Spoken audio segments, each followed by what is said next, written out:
Ahimsa is a science. Gandhi, May 6, 1939.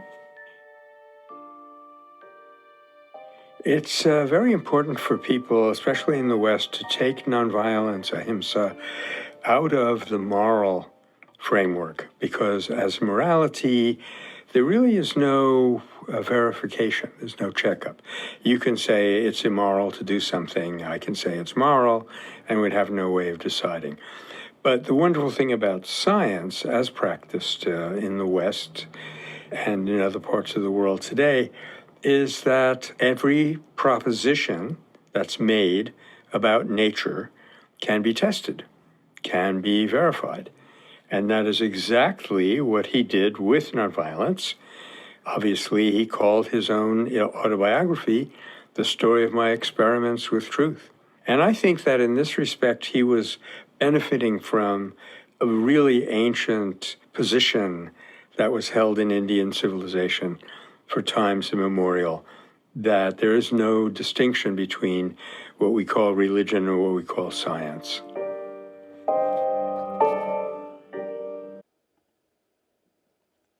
I feel like when Gandhi says ahimsa is a science, he's lifting it out of the realm of vague moral statements.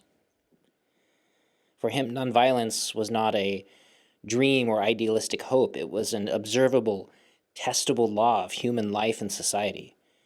Just as gravity operates whether or not we believe in it, Gandhi argues that ahimsa operates as a kind of law, a natural functioning of human society, a kind of science of the heart. And, of course, within Taoism, the Tao is usually described as the natural law that unites and underlies all phenomena. To align with the Tao is to act in harmony with reality itself. And saying that ahimsa is a science echoes this Taoist view that the value of harmony is not an opinion, it's an observable pattern. Even in Buddhism, the Dharma is called a law, a truth that is seen by the wise, not dependent upon belief. And similarly, ahimsa is that karmic law of intention and action, inevitably returning to the intender, the person who's creating that intention, but also redounding outward to the rest of the community. And so when we're talking about moving down with the flow of the river in Taoism, there is the natural movement of the universe around us. And if we can harmonize with that movement, if we can go with the flow, as we might say, then things work better. And we have to take note of that. We pay attention to what works better. And the fact is, as we've been paying attention, this quality of nonviolence, this action that arises out of unconditional love and friendliness, willingness to be compassionate and to take everybody into account, it has near magical effect of transformation. It changes how people function. It makes things work out for the better. This is an observable fact. And we want to stick with the science. We want to do the things that function the best. So as activists, as change makers, as parents and friends, we want to do the thing that we recognize works the best. And so we pay attention. We look around, we see what violence has wrought, how well the habits of vengeance protect us from the future. And then we look around and see what happens when we are willing to open our hearts and make change that way. Write it down, pay attention. There are scientists who are paying attention. Erica Chenoweth, Michael Nagler. We can learn from what they have gleaned from the data and move forward like any good scientist.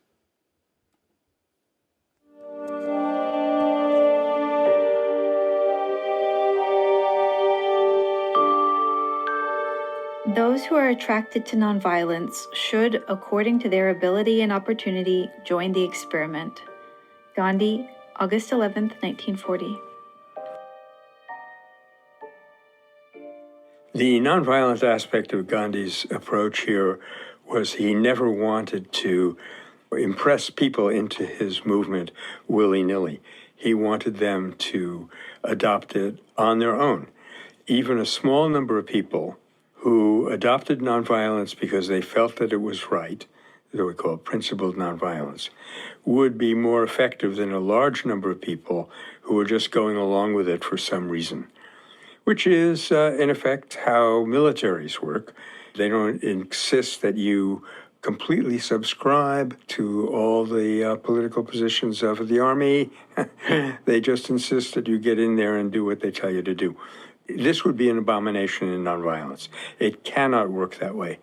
It has to elevate and bring out the capacity of every individual person to, as we were saying before, to learn from their own mistakes and form their own conclusions and act on them.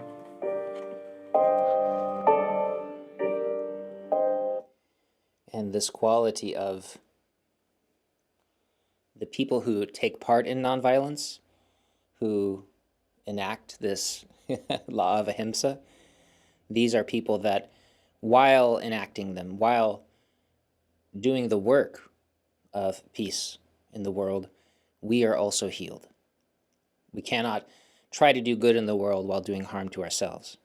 And so the idea of bringing people in and forcing them to do things that are against their own conscience and trying to shape them against their will to do something is the exact opposite of what we're trying to do. We have to be inclusive to everybody. And I feel so hopeful about that. At the monastery, for instance, where I live, when people are doing work, the entire place is built upon volunteer work. And everybody there that's working is doing something that they love to do. We ask people, what kind of work do you enjoy? Because when that work gets done, and there's always plenty of work to be done, but when the person loves what they're doing, the outcome is very different, both for the person doing the work, and when you look around, you can see that everything is an act of love, rather than something somebody felt forced into doing. And the difference, the result of it is incredible. It is a completely different world. And we're trying to do that also within our own activism and our own movement toward healing the world. We have to be part of that circle of healing.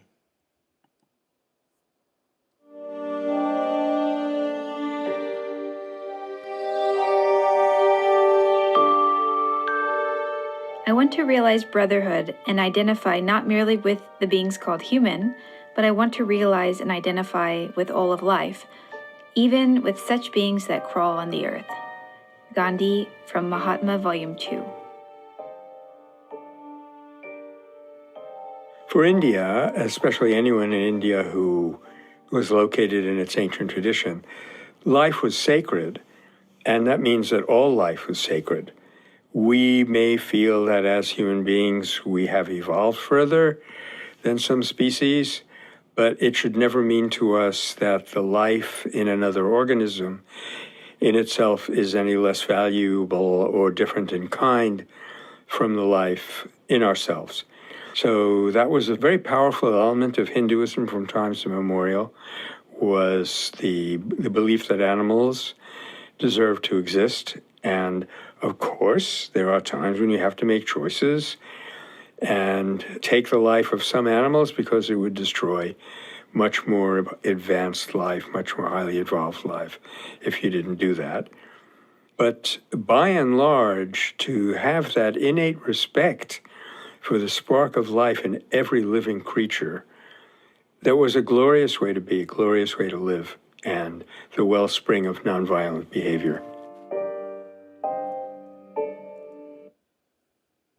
And again, to speak from my own experience, I had the chance to spend some years apprenticing with a master of traditional Japanese carpentry.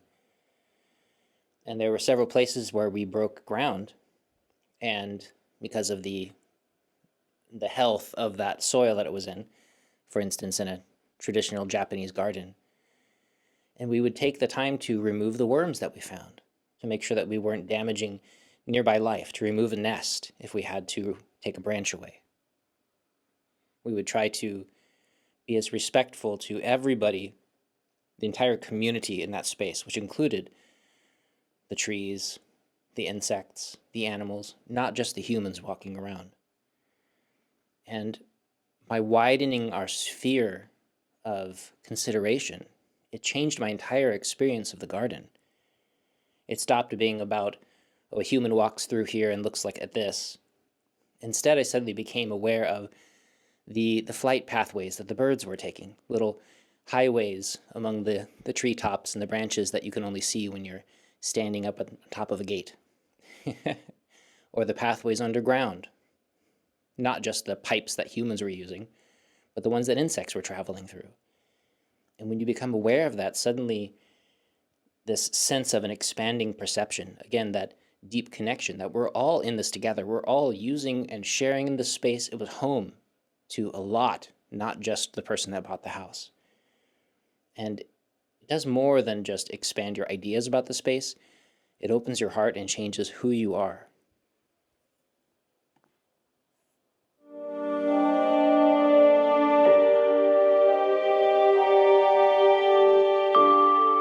I am not a visionary. I claim to be a practical idealist. Gandhi, Young India, August 21st, 1920. This relatively early statement, but coming after 8 years of practice in South Africa, is well known and deservedly so.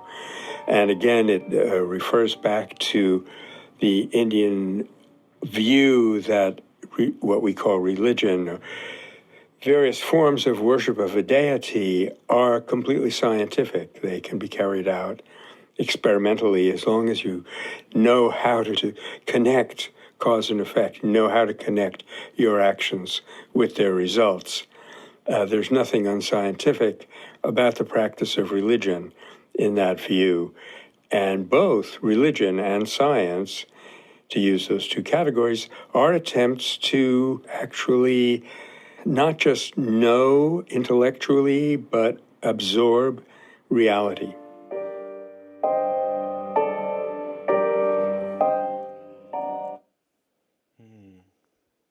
And I feel like Gandhi's idea here of separating himself from the visionary title, which is he was constantly separating himself from people who called him a mystic or a great realized being. He would kind of shake his head and say, no, no, no.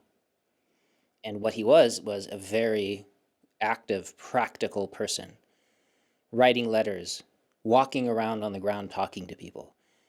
We have this image of the visionary as someone separated in the mountains, maybe sitting in a cave, seeing the world, traveling in their spirit body or something.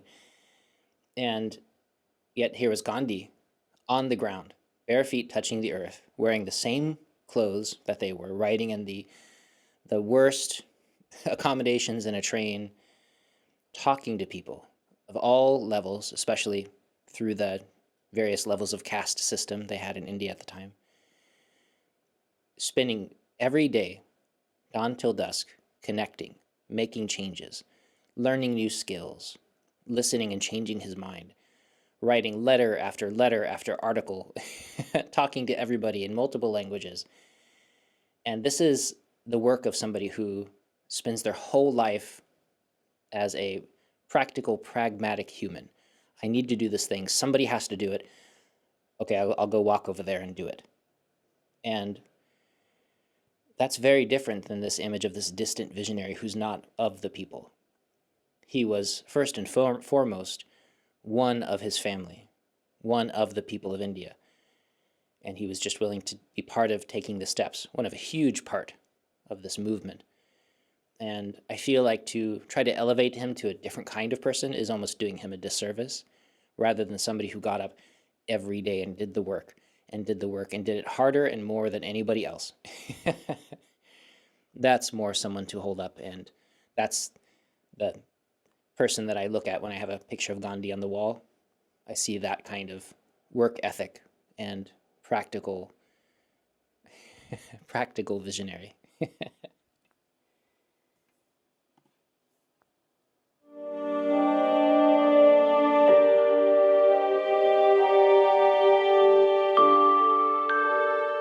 Ahimsa means the eradication of the desire to injure or to kill. Gandhi, from the collected works of Mahatma Gandhi. This is the literal definition of ahimsa. Ahimsa is based on a root, hun, in Sanskrit, which means to injure or kill.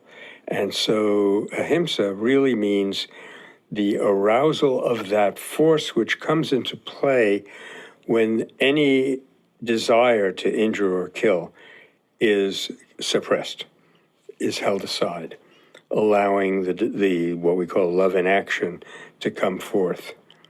So the important underlying belief here is that the core of our nature and of nature itself is positive.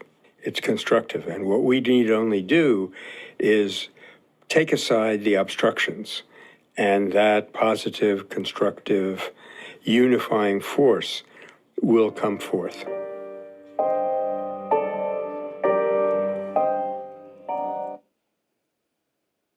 This kind of statement echoes so much traditional statements of sages like the Buddha. And for instance, there's a number of what we might call awakening qualities, qualities of people who are becoming awakened. And for instance, one of them is to be honest. They do not tell lies or untruths. And in the beginning, people take it as, oh, I must really try hard to not lie. And that's certainly helpful. Please try hard to not lie. But part of what they're saying is you cultivate that part of you that is perfectly honest, that does not lie. There's an aspect of you to which lying does not even occur. It's not a part of its nature. And so what you're doing is you're uncovering that part of your Buddha nature. And one way you can identify is that you can say, oh, it doesn't lie. And similarly, there's a part of your awakening nature which does not wish to harm or kill. Like we said, not the insects or the small animals or all the creatures. But it's an awakening force inside you. It's part of your nature. And you disregard that part that is fine with killing, and instead find that aspect of your nature, nurture that part of your nature, which is very happy to never kill. And I feel like that's what it's pointing toward. It's not pointing toward a thing that you don't do, but rather you awaken inside yourself that quality within which you never would do that thing, in this case, to injure or to kill.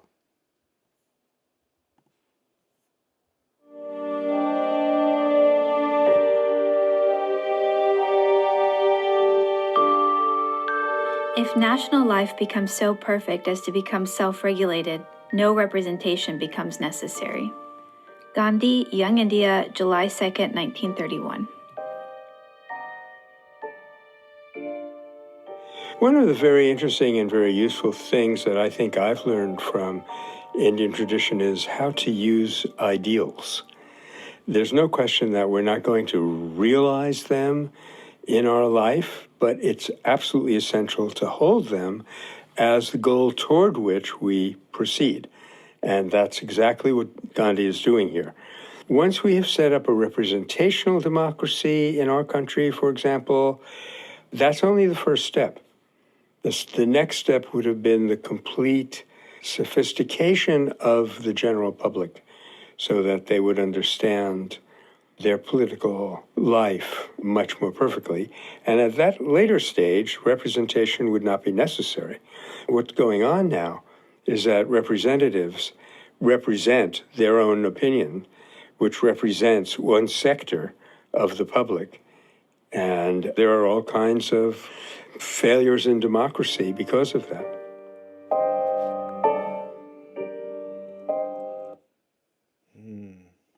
This idea of, this is almost an anarchistic view of society, that if the society itself is well balanced, then it doesn't require regulation from the outside or representation because everything is already functioning.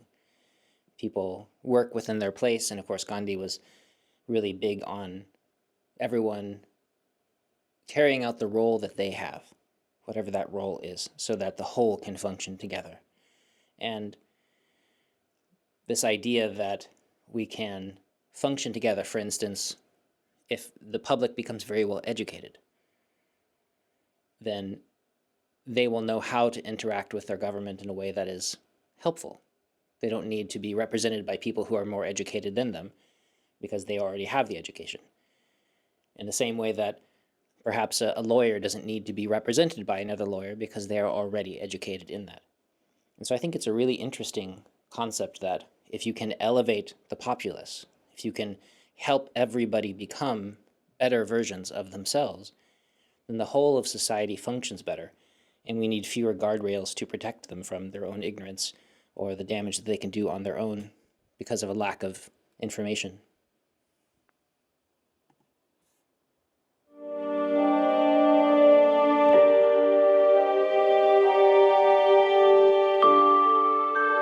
Yetnya is not yetnya if one feels it to be burdensome or annoying. Gandhi from Yuravda Mandir.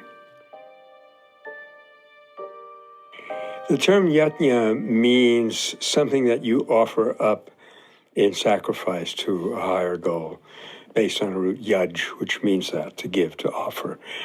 And what Gandhi is pointing out is that if you reluctantly hand over something, say, oh, well, go ahead, take it then if you insist, that is not a real yatnya. Elsewhere, he said, it's much more important to have heart without words than words without heart.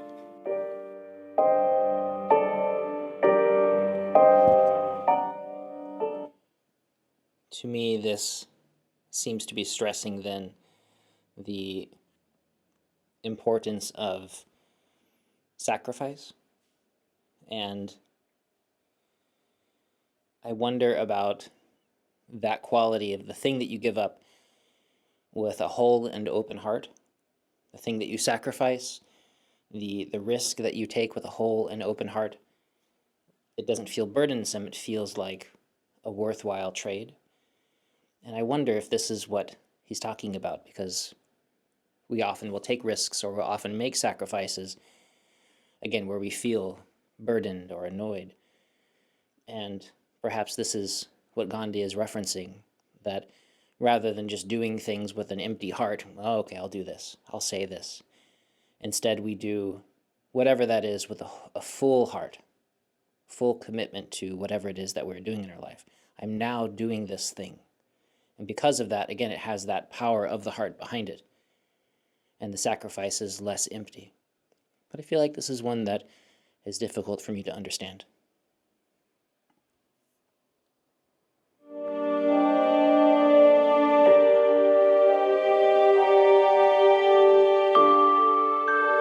You may not waste a grain of rice or a scrap of paper, and similarly a minute of your time. It is not ours.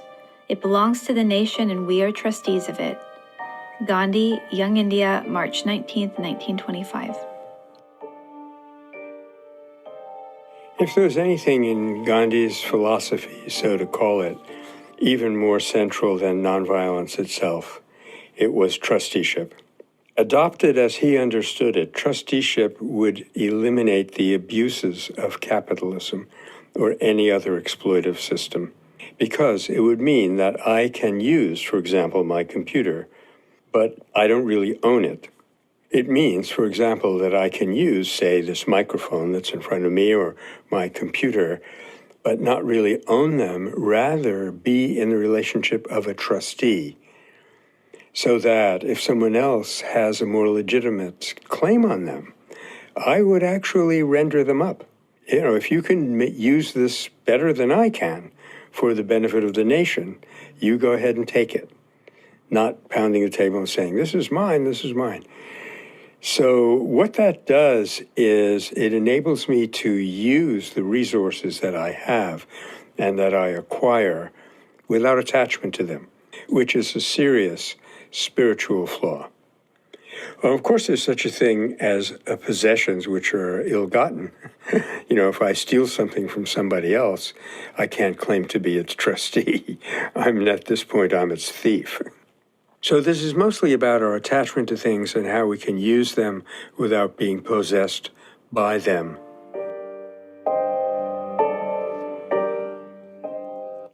I feel like this is wonderful spiritual advice, as from any meditation teacher to a student, that there are a number of ways that the practice matters less than the way that you approach the practice, which is to say, internally, the context that you're holding, that you're creating while you do the practice, often is the practice, or is more important than the thing that you're doing, the technique that you're expressing.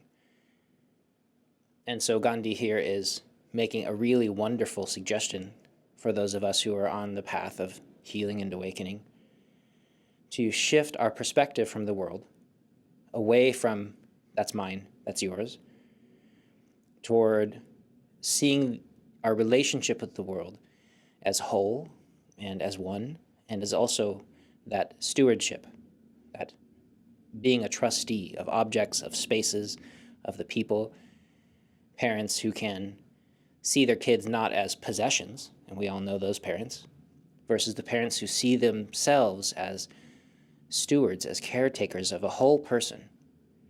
The effect is completely different. The way that they work with that small child is very different.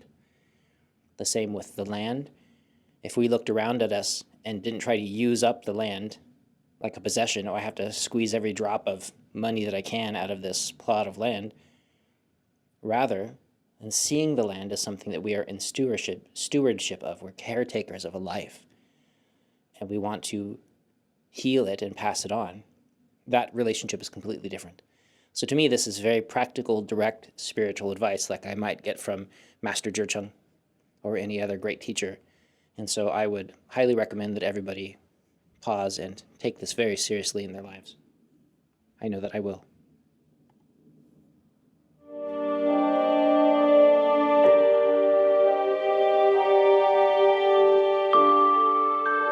The principal idea is to impart the whole education of the body and mind and the soul through the handicraft that is taught to the children.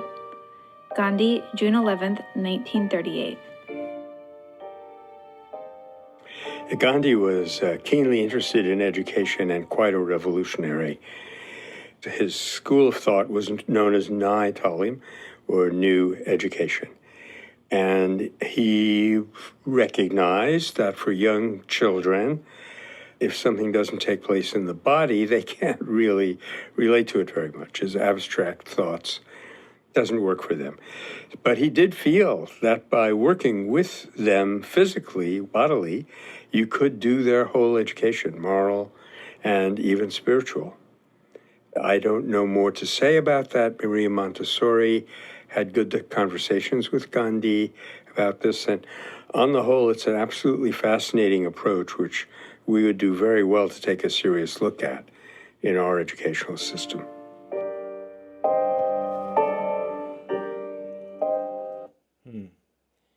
I also first learned about this from students of the Montessori system, Waldorf school systems, places that take very seriously the framing within which kids are learning. I have several friends actually who run schools in different places in the United States and in Canada that educate the kids entirely outdoors. They take them out into the woods, they take them into a garden, and all of the schooling is taught, including mathematics and history, but all in the context of being outside and relating to nature and changing how they are. And of course, this only works for certain kinds of kids that flourish in that sort of situation. I don't know that I would have personally done very well in that situation.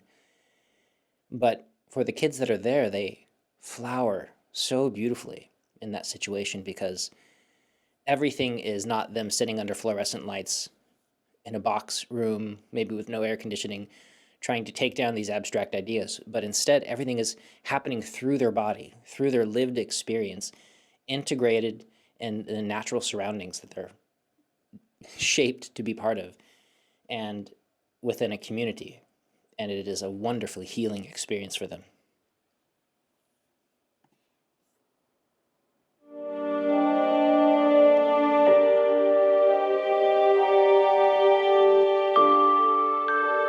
There come to us moments in life when about some things we need no proof from without.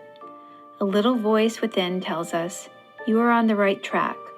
Move neither to your left nor right, but keep to the straight and narrow way. Gandhi, from the Leader, December 25th, 1916. Again, a rather early statement from Gandhi in which he indicates once again that a person can develop inner awareness of right and wrong. And in order to do so, one has to be able to remain true to one's own perceptions, and that will work very well as long as one has a feedback mechanism. Is able to learn from mistakes, feed them back, and correct course. But if this were to be adopted, if each person were to act out his or her own conscience, no tyranny would be possible. There's a famous line from one of the old Upanishadic texts, the Chandogya Upanishad, which says, "Here," meaning in this world, "people do what they are told. Therefore they become dependent on others, and their works come to nothing in this world and in the next."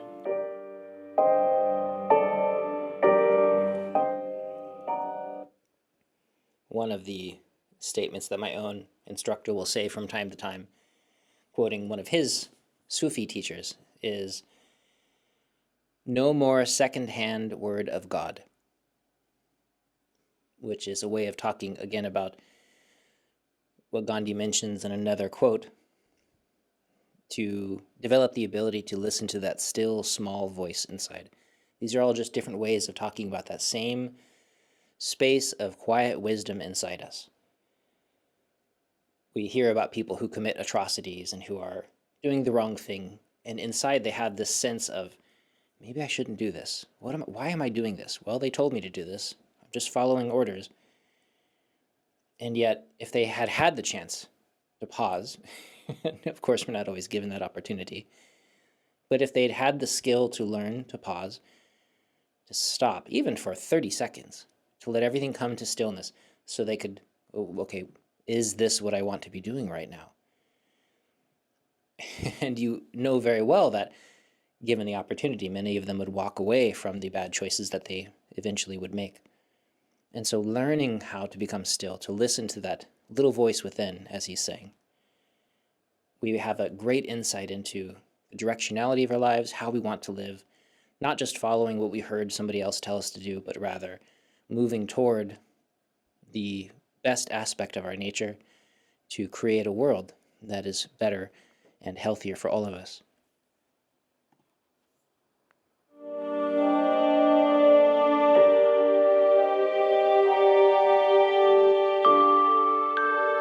The truth is that power resides in the people, and it is entrusted for the time being in those whom they may choose as their representatives. Gandhi, Mahatma, Volume 6.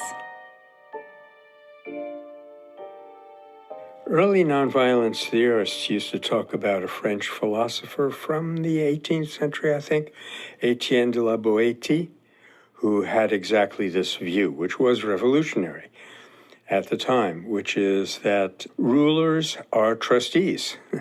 They are entrusted with the power of decision-making by the people, but that ultimately the people have the power to withdraw that privilege, that representation.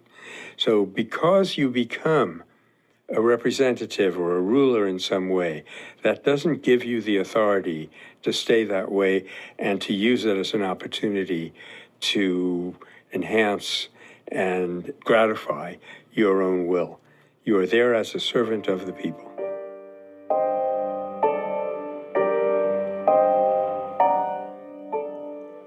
And again, we return to this stewardship role, this trusteeship, that rather than doing something for your own sake, for your own gratification, I want this, I'll take that, look at me, I'm very important, that kind of narcissistic perspective on the world. Instead, we recognize ourselves as representatives, as stewards of an important space, as something much bigger than yourself. And we are a servant of the people. And there have been cultures where the highest level office, In the United States, maybe that would be the president. Whatever it is within that culture, that great chieftain, they are looked on as the lowest level servant. They are the servant to everybody. They don't have any servants. They're at the bottom of that rung, that ladder of hierarchy. And when you see yourself that way as the servant to all, gosh, what a difference that would make in the world. I can't even really picture it. And maybe that failure of imagination on the part of people like me is one of the reasons we have trouble creating that in our world. But if we can start finding people who represent us at the highest levels, who see themselves as servants, rather than hiring people who are the most ambitious, we usually seem to put people in power who are the most power hungry, and instead find people that don't crave that power. Instead, all they want to do is to be stewards and to represent and to serve the people. They would probably seem a lot less flashy, but gosh, what a difference that would make.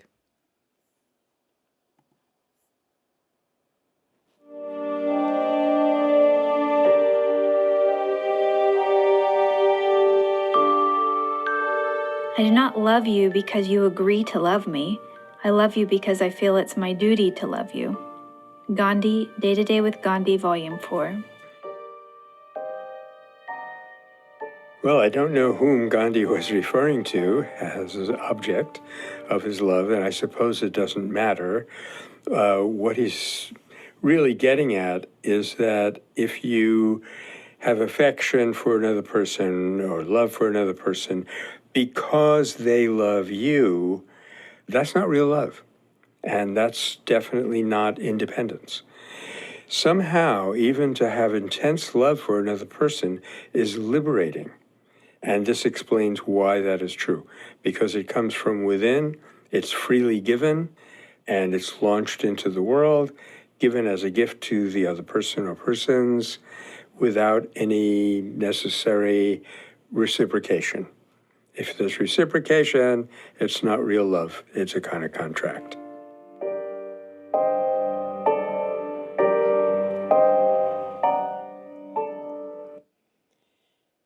And this again is a theme that we return to often within Gandhi's works.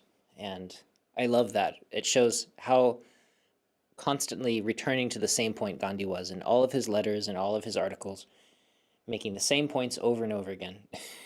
I appreciate that so much. Sticking to the message. And I'm not certain what he means by duty here. I assume that's a cultural reference that I'm not understanding. But I agree with Michael, as usual, that an expression of love is an expression that wells up from inside you, and it has nothing to do with what the other person is agreeing to or saying or giving me. If you are feeling like you love somebody because they look a certain way or behave a certain way towards you or say certain things, then, in my opinion, that's not what I would call love. It needs a different name. And other languages, of course, have those names. But instead, let's just call it small love and big love. There's unconditional love, which is real love. And that comes from inside you, and it heals you as much as it is a blessing to a relationship. And so if you find yourself swelling up inside with a wonderful feeling, unconditional love, it has nothing to do with how the other person acts or behaves, and it benefits and blesses you as much as it does everybody around you, that's definitely in the right direction.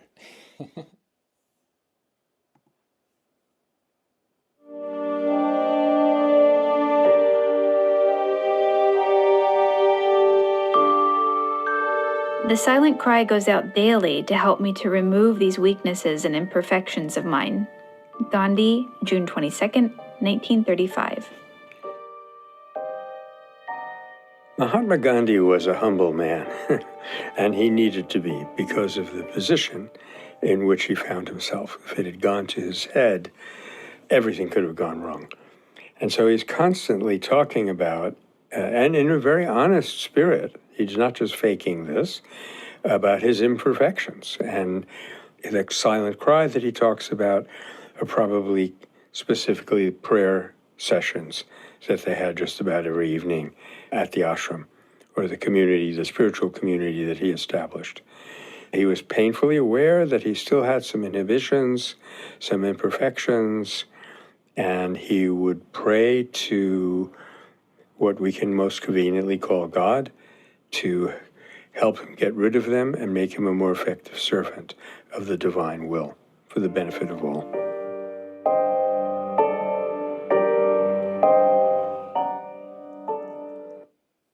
This shaping of his life around the willingness to look inside and to heal and to do better, and recognizing that he was in a position of huge power, more than a king, and he was the representative of the heart of an entire nation, and to recognize that he needed to constantly heal himself of whatever pride or whatever it is that might show up in those circumstances.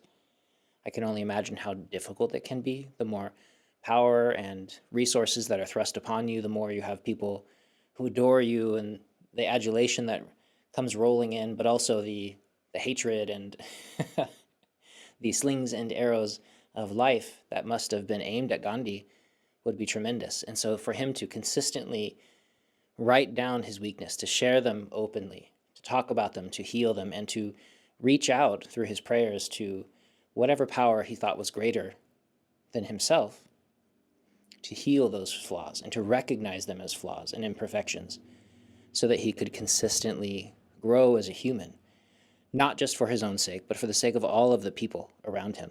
Because again, he saw himself as a trustee. This role of stewardship, the power that was placed in his hands didn't belong to him. So he had to be better because of that. And because of his constant internal work to become better, he certainly was.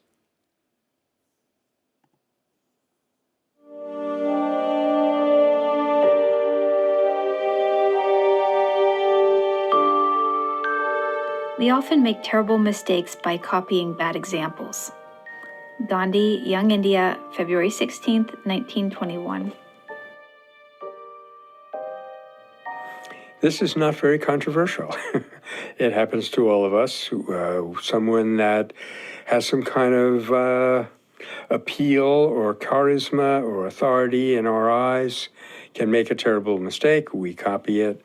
And that's why Gandhi insisted earlier that the only way to grow and be free is to act out one's own deepest convictions, always being ready to acknowledge that they may have been in error, that you find that in the experience, in the give and take of daily life. So while it is true that we often make terrible mistakes by imitating the example of other people, it's not equally true that we make terrible mistakes following our own conscience, because at least that's part of a long-term experimental growth process. But therefore, we can actually learn from our mistakes, where we can't really teach another person about theirs.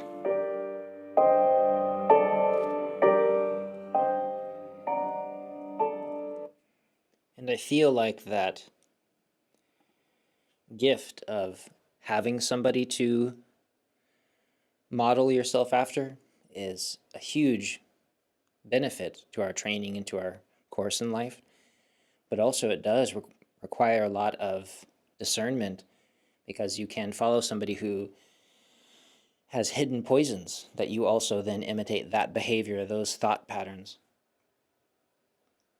And so, of course, we're not all so blessed as to be able to be around somebody and model ourselves after somebody who's awakened or a high-level sage.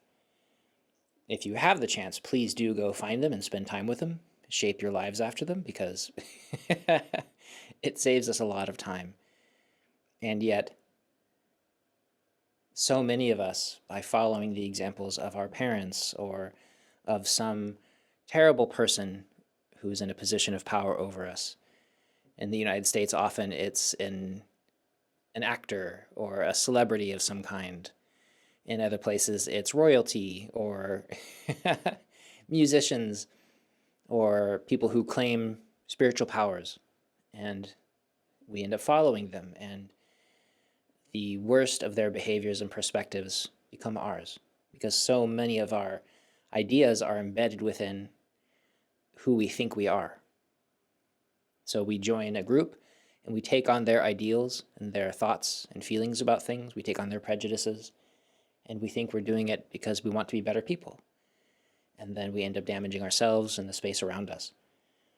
So this is a wonderful caution here from Gandhi, to take great care, to use great discernment when choosing someone to model yourself after. And if you find somebody that genuinely feels safe, high-level attainment, somebody you don't have to be afraid of, then simply by modeling yourself after them, it can be hugely beneficial to our lives.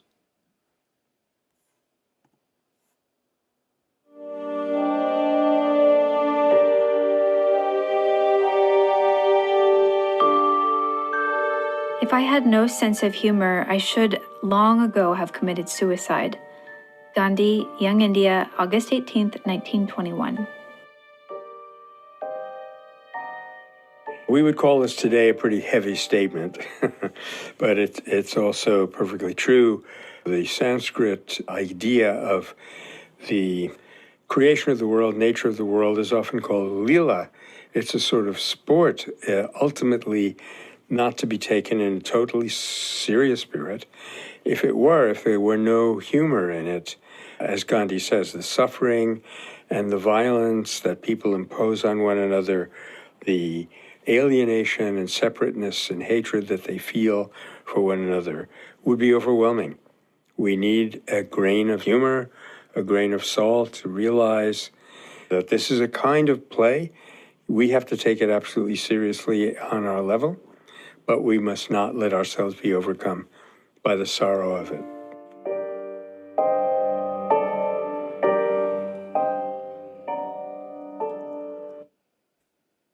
Gosh, yeah, poor Gandhi. That world that he was embedded in, he put himself right in the thick parts of the greatest suffering. He followed around and attracted to him the worst forms of violence, and constantly stood there quietly, trying to heal it, trying to use himself as the medicine, to use his ideas and his grand heart as a way to heal the opened wound. So he was always in the place where there was the greatest suffering. And that must have been very hard on him. He often talked about being incredibly angry, and I had never heard this quote about committing suicide. But I certainly feel for him, that young Gandhi. And so let me just, as a side note here, for people who themselves are feeling these suicidal pains, these errant thoughts coming up, these little suicidal ideations that show up, please do reach out for help. There are lots of websites and phone numbers that you can reach out to. I'm not sure what country and which time you're watching this in, but there are always people who will help. In the very least, reach out to a friend. Just let them know what's going on. Have somebody who can lend a little bit of extra strength to your heart, and it will help. And I never want to pass by the chance to tell people that, because so many of us are suffering. Gandhi chose to experience that suffering and then walk right into the middle of it. And that's a very particular kind of person. We're not all like that. And so for you, if you are in a delicate space in your own life, my recommendation would be to step away from some of the worst violence and to put yourself into a safer space in order to actualize your own self-care, to be helped by other people. And then when you feel more stable and ready and healed, then take that healthy, open heart that you've got out into the world to help it heal as well. And so I'm just glad that Gandhi made it through that particular furnace because, gosh, what a huge heart he had.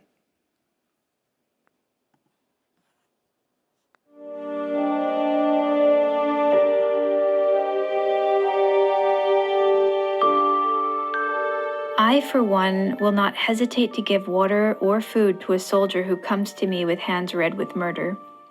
Gandhi, Mahatma, Volume 6. The context here was undoubtedly the impending Japanese invasion, and Gandhi was, of course, hard-pressed to say how India could defend itself and yet not violate its underlying principle of nonviolence. And what he did here was show the ability to distinguish between the person and the deed, that you can condemn the deed, you can do everything possible to prevent, say, a Japanese soldier from injuring anyone, but that never means that you fail to recognize the Japanese soldier as a person. On another occasion, he made the same argument. He said, I would not hesitate to give water to the thirsty one. But at the same time, he was ready to lay down his life to prevent them from dominating India.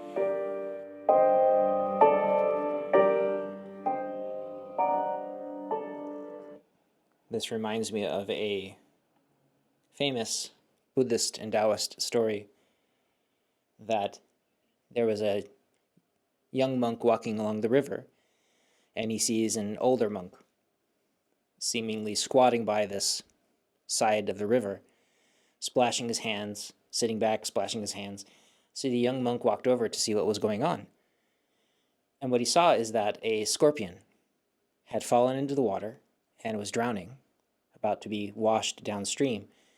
And to help protect and preserve its life, this older monk would reach in and lift the scorpion out of the water, and the scorpion would sting him, and he would drop it back into the water in pain. And then he would rush downstream a little bit, and again, dip his hands into the water, lift the scorpion out trying to save it, and the scorpion would inevitably sting him, and he'd drop it back in.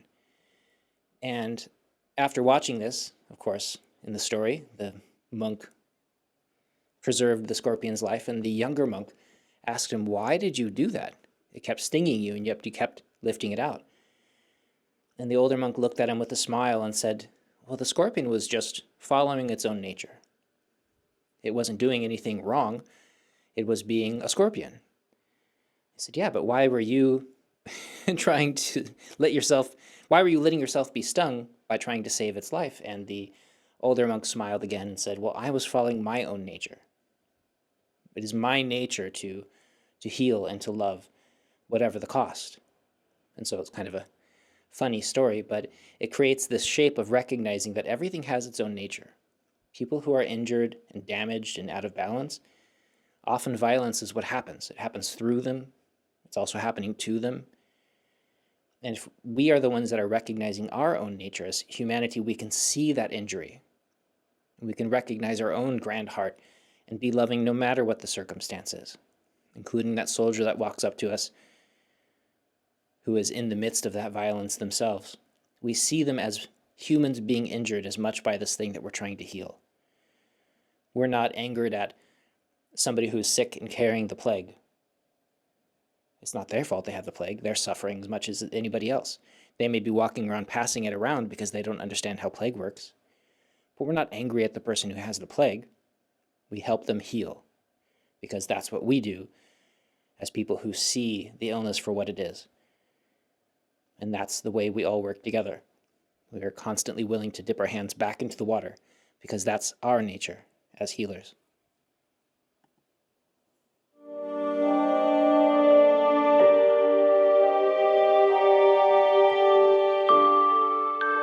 A mere belief in ahimsa or the charka will not do. It should be intelligent and creative. Gandhi, July 21st, 1940. The charka was the spinning wheel and was an absolutely critical part of Gandhi's whole program for the restoration of India.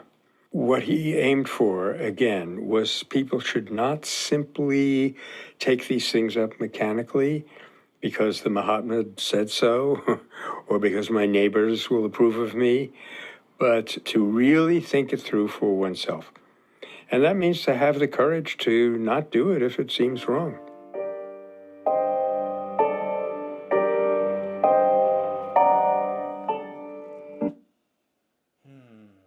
Yeah, to find that inner wellspring of that ahimsa, that open-heartedness, inside us, not following rules, because again, that turns us into mere automatons, soldiers. But true compassion comes from something that comes from inside us. It is not a process that we follow because we're checking off a list. That's certainly not a bad thing to do if you're not able to yet find compassion inside yourself. Find someone who can express that compassion, that great sage, or maybe follow Gandhi's example if he speaks to you. And follow the rules of your guru or your religion until you can find that quality in yourself that is healthy and healed. And then you don't follow rules anymore. And instead, you allow that open heart of compassion, this deep wellspring of love that comes up and wants to heal the world. That quality then guides you. And so what he's talking about here is ahimsa as something that is generated from the inside, not a simple lack of killing, but the desire to be somebody who doesn't want to kill and in fact wants to heal the world.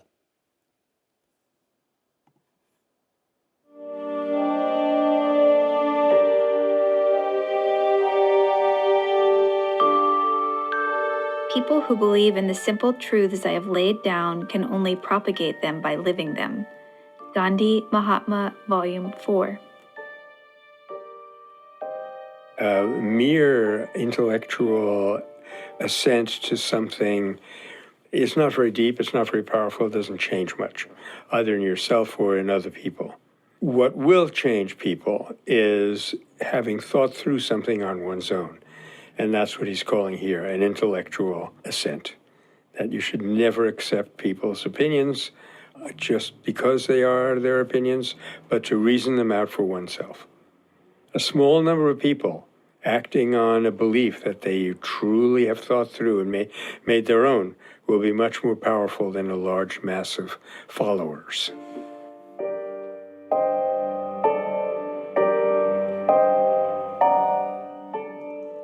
This again is this theme of finding the deep qualities within ourselves to allow them to guide us, that still small voice, this deep well of ahimsa, that recognition of some truth from the inside out rather than just following it from the outside in. And again, that is not a bad thing. If you are unable to find this quality inside yourself, maybe you've been injured so much that when you look around, all you find is anger or hatred. You only see the darkness, but you recognize that that's not a healthy place to live, and so you need help to find a better way.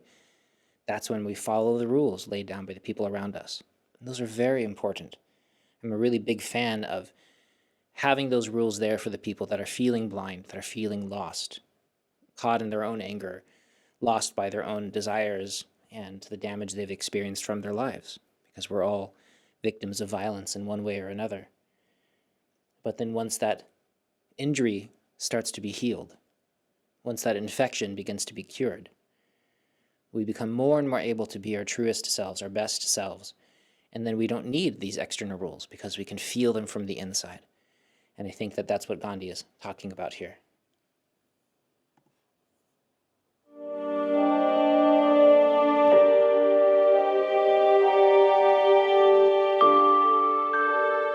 I have not the shadow of a doubt that any man or woman can achieve what I have, if he or she would make the same effort and cultivate the same hope and faith.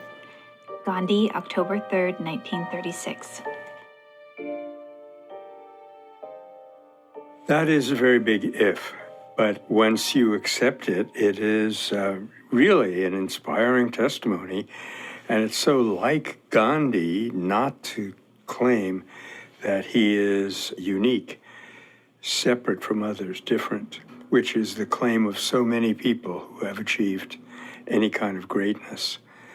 So it's really an extraordinary statement on both those counts, and one that stays with me quite often, and I'm sure it won't go out of your mind that easily either.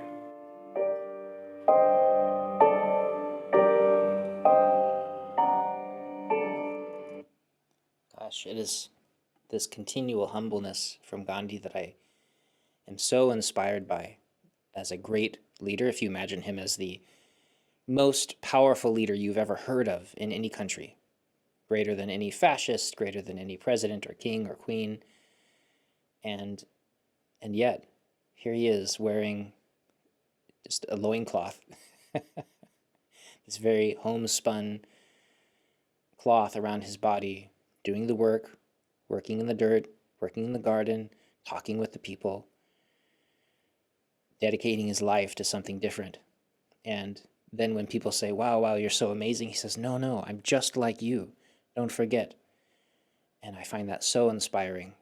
And the continual contrast, because I've been immersing myself in these quotes recently, going through them, and the contrast to what I see in the world around me is so stark.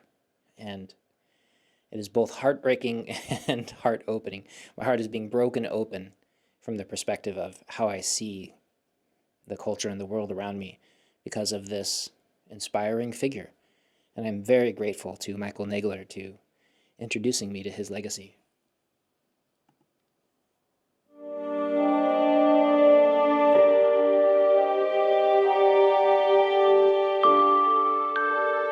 Cow protection, to me, is one of the most wonderful phenomena in human evolution. Gandhi, January 1st, 1925. There is a phrase in one of the Vedic hymns which goes, "Do not injure that innocent cow, Aditi." Aditi is actually a name for the sun, for nature. Gandhi saw in this principle not a superstition, not a fetish, but a model of compassion towards the innocent. And that's why it achieved that tremendous importance for him and would be for anyone who sees it in that exemplary way.